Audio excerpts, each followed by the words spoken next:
the 996, and I want to thank you for coming here today. So this is about the book Thief by Markus Zuskas, if I'm pronouncing the name correctly. And while I am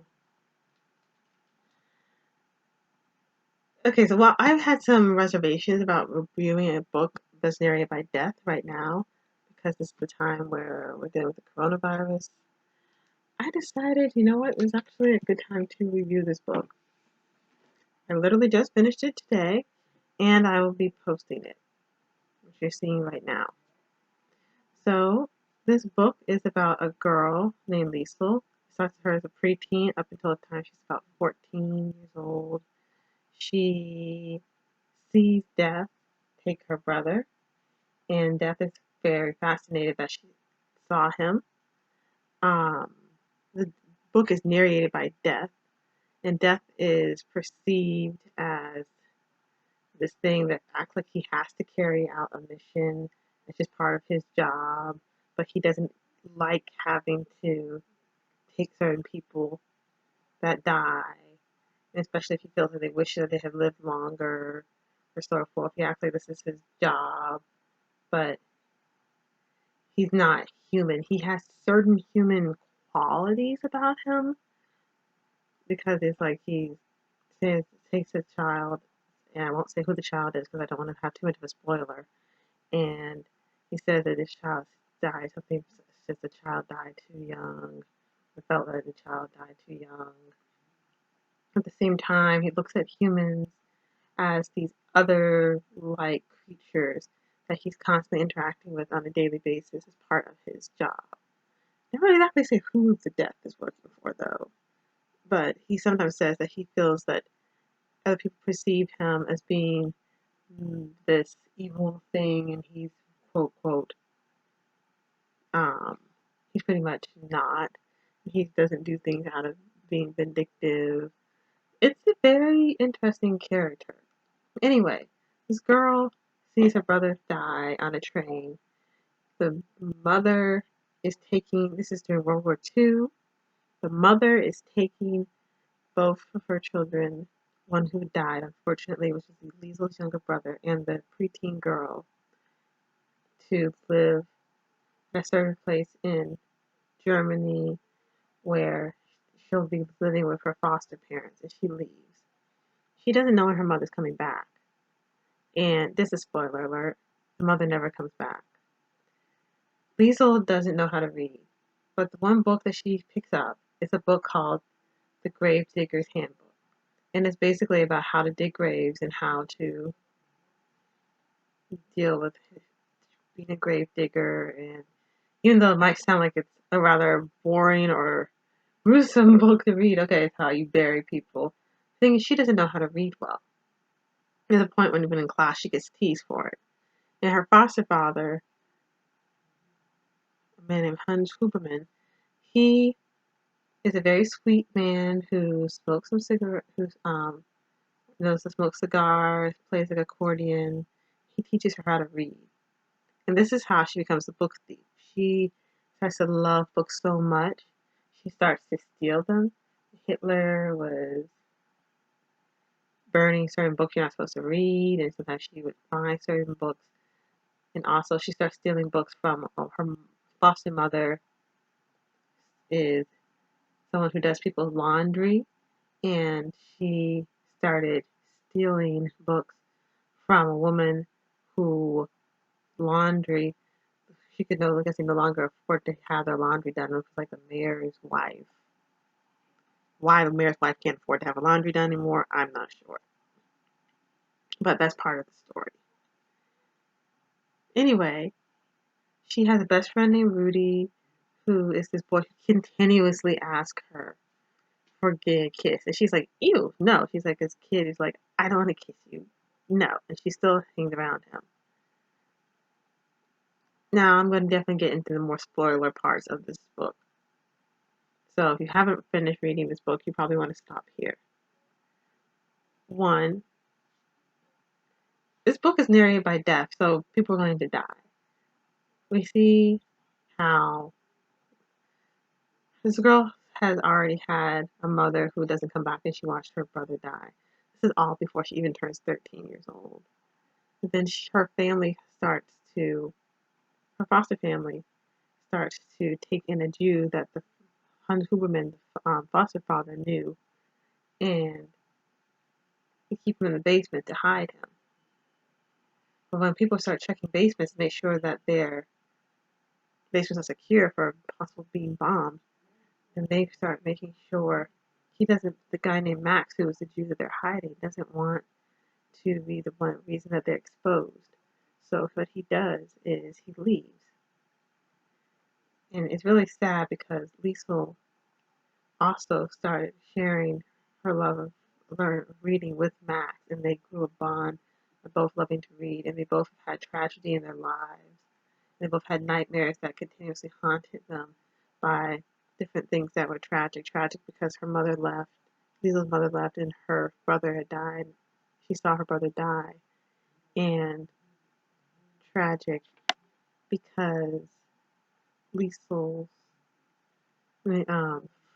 friend, who is the man who lives in the basement, the Jewish man, Max, he's Jewish and he's living in Nazi Germany.